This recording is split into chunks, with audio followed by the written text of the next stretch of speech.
உனக்கு உங்க தாத்தாவை இங்க இருந்து அவசரமா கூட்டிட்டு போறது முக்கியமா, இல்ல அவரை உயிர் பழைக்க வச்சு நல்லபடியா கூட்டிட்டு போறது முக்கியமா?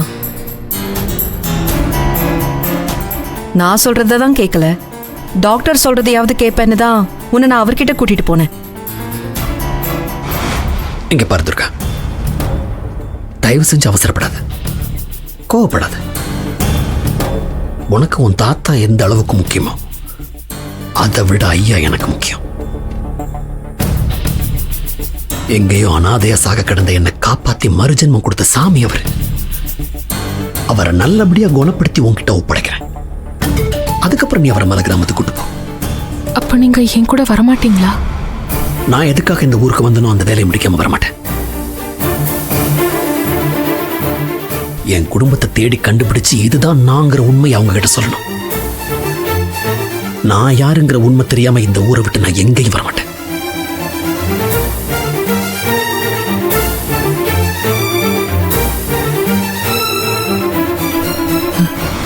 அந்த உண்மையை தெரிய விட்டாதானே?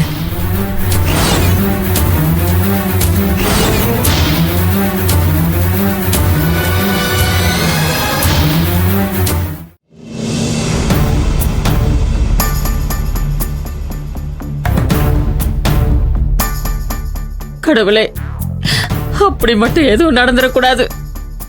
உன்னை நம்பின என்ன கைவிட்டுறாதப்பா, கைவிட்டுறாத.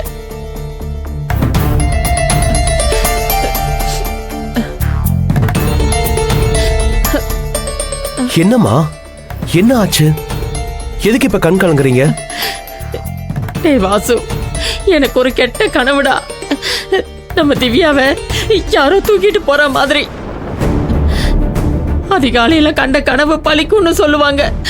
அது என் மனசை போட்டு அரிச்சுக்கிட்டு இருக்குடா. ஏ வாசு, அப்படி எதுவும் ஆகாதில்ல. நம்ம திவ்யா நம்மளை விட்டு போக மாட்டால.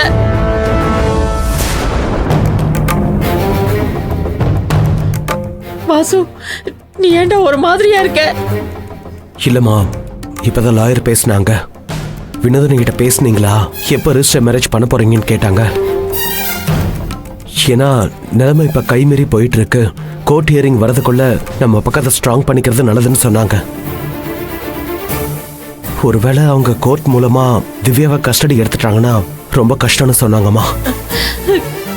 என் கனவுல நான் பயந்த விஷயமோ இப்போ உங்ககிட்ட லாயர் சொன்ன விஷயமோ கிட்டத்தட்ட ஒண்ணுதான் வாசு. நீ சொல்றத கேக்குறப்ப எனக்கு பயம் ஜாஸ்தி ஆகுது வாசு. எனக்கும் தாமா, எனக்கு என்ன பண்றதுன்னு தெரியலையே. என்னடா இது, நீயே இப்படி சொன்னா எப்படிடா? லாயர் மேடம் சொல்ற மாதிரி சீக்கிரமா வினோதினி கிட்ட இந்த விஷயத்த சொல்லி அவ சம்மதத்தை வாங்கி ரிஜிஸ்டர்ட் மேரேஜ்க்கு உண்டான ஏற்பாட பண்ணுடா. அப்பதான் நம்ம பயப்படுற மாதிரி எதுவும் நடக்காதுடா. எனக்கு என் பையன் வாழ்க்கையும் முக்கியம், என் பேத்தி வாழ்க்கையும் முக்கியம்டா.